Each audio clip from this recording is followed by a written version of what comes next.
House Republicans are moving ahead with their push to advance President Trump's agenda following a stumble late last week. Emily Wilkins joins us right now with the latest and a lot of late night hours. Emily. There are a lot of late night hours, Becky, and there is some more to come this week. But the big headline today is that Trump's mega bill and that tax package, it cleared yet another hurdle after a weekend of intense negotiations between Republican leadership and fiscal hawks. But at this point, Trump mega bill, it still lacks the support to be able to pass in the House. The 4 Republicans who blocked the bill on Friday, they just haven't gotten to yes as of last night. Congressman Chip Roy, Ralph Norman, Andrew Clyde, and Josh Brecheen, they all voted present, so they allowed the bill to pass. But if the holdouts were making a statement there that they want to see more of the cuts to clean energy tax credits and cuts to Medicaid start sooner than the timeline sets out in the current bill. The House Freedom Caucus also released a statement last night saying that as written, the bill continues increased deficits in the near term with possible savings years down the road that may never materialize. The statement goes on to say that even after negotiations, the bill fails to actually honor our promise to significantly correct the spending trajectory of the federal government and lead our nation towards a balanced budget. Of course, the fiscal piece is one issue, but it's not the only one. Remember, there are other things that GOP leaders are trying to negotiate on. Things like the state and local deduction or the SALT caps also have to be figured out. And remember, if these cuts go too far to get the fiscal hawks on board, Republicans could then wind up losing support from more moderate members who really are trying to protect benefits for their constituents.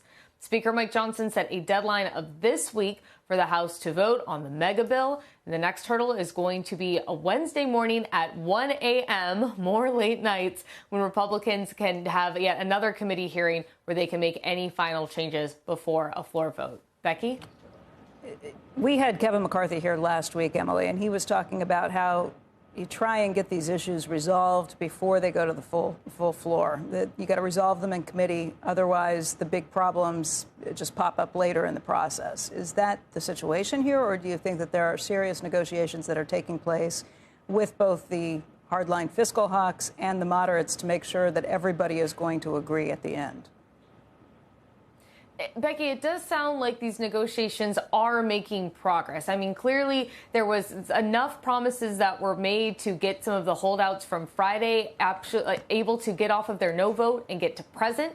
I think at the same point, you're seeing a lot of meetings with Speaker Johnson, other members of leadership going forward.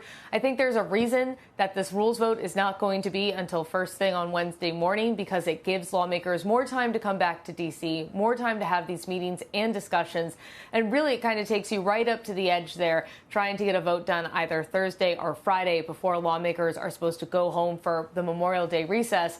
Although now we're hearing that that recess could potentially be canceled if this bill does not get done. What's the timeline with how this moves along in tandem with the Senate? How do those things work? I mean, it's just, you get into the summer, there start to be these breaks that come, but there's some real time for work. And is it July 24th that this has to be done? What are the deadlines that are up against when we hit the ceiling for how much can be spent from the government?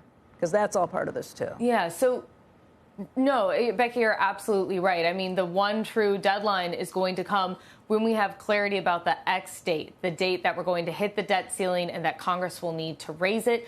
Right now, Treasury Secretary Scott Bessent has said that that could come in August, so he's encouraging lawmakers to try to get this done by mid-July.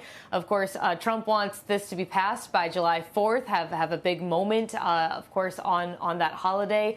But really, the process is going to have to be that the House bill could pass, but it will get changed in the Senate, and then the two will have to come together and negotiate. So even though passing the House will be a huge win for the bill, still a long way to go. Emily, I know we got to go August, like beginning of August, end of August. I feel like sometimes the Treasury Secretaries historically have sort of put out a date knowing that they might still have 30 days or a month or two of wiggle room. I'm just thinking of whether this actually extends out post-Labor Day.